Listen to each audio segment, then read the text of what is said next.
Hello, everybody. We are still revising. We've spent a lot of time drafting. Now we're revising our pieces, making sure they're as good as they can be. All right. You have a checklist. Don't you dare just click and say, yes, I did. Yes, I did. Yes, I did. No, you need to go back. You need to find and prove. Okay. So take a look at what I did. You have 2 days to do this too. And I'll tell you, this didn't take me, it took me a while to complete this. So the first question was, do I focus on a single event? Most of you, when I was going through your writing, yes, you do. Just prove it. All right. So I said, Sister Dorothy turned out to be pretty kind-hearted. She offered to help me and made me promise to ask for help if I ever felt confused or I didn't understand something in the future.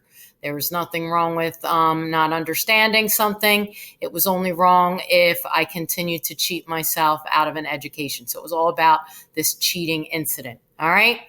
Do I include a variety of sensory details? Yes, I did. And I went back and I found some. All right. The mood was light and everyone was chit-chatting and talking over one another as they bounced around the room. John's black and white marble notebook was passed to me. And just like that, it was my turn to copy the homework. I stuffed the soft pretzel into my mouth as far as I could without choking myself and got to work. There were so many more, I just couldn't fit them all in there. Do I show my readers my ideas? Yes. The house was uncharacteristically quiet. My younger brothers and sisters sensed that they shouldn't say a word.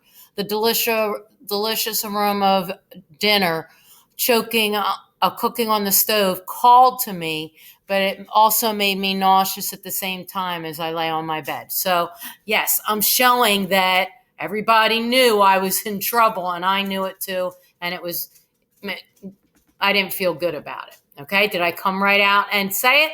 No, I showed it. All right. Organized. Everybody should be organized because we used our plot diagram. Not only do we have a beginning, a middle, and an end, we have our exposition, our rising action event 2, our rising action event 3, our climax, our falling action 1, our falling action 2, and our resolution. All right. If you were working with us all along, you have that. We made sure of that. If you're just jumping in, you may not have that, okay?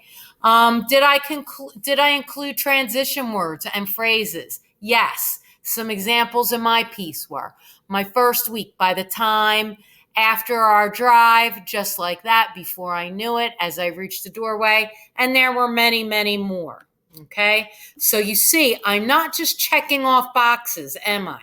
I am including the evidence so I can prove that I do have this. Do I have voice? Yeah, I even used inner dialogue. I could do that, I thought to myself. Detention couldn't be that bad. I deserved it after all. Yes, I'd keep my mouth shut and I served my time, but boy, did I ever feel like a loser. Yes, you can hear my voice coming through, and that was just one example of it. Do I use dialogue effectively? All right. Remember, we don't want diarrhea of the dialogue. Some of you used it in your grabber.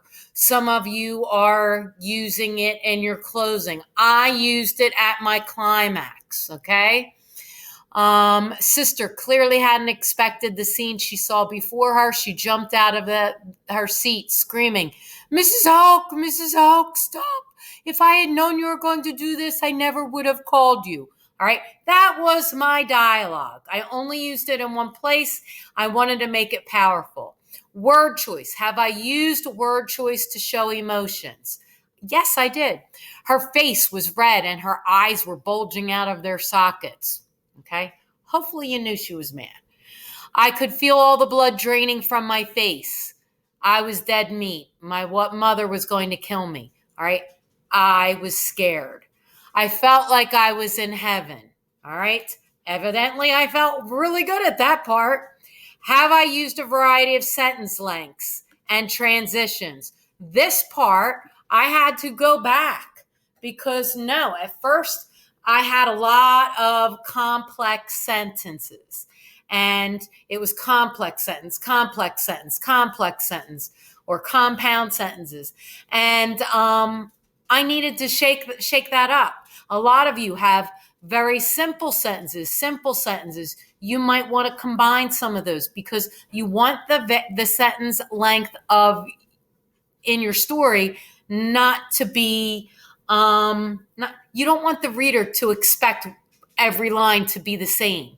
So I had to go back and I had to change that up. So I did go back. I didn't want my writing to be predictable. Long line after long line after long line. All right. So I had to make it a little less predictable for my reader. All right, the fluency. Have I used short sentences to stress a point?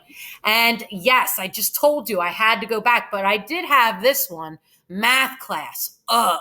All right, you knew I didn't like math.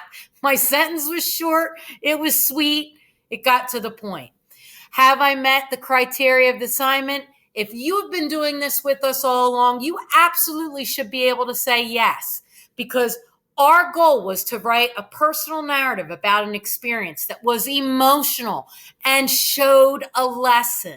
If you did that, you are good. Now, you have 2 days to work on this because I don't expect all of you to have this. And there are areas we can go back. And I want you to go back and bump things up and make things more emotional. Use those sensory details.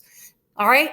This is our last day to revise. You're going to use it today. You're going to have 2 days to revise, but this is our last assignment where we're going to be revising. So really make sure that it is strong before we go into our next part.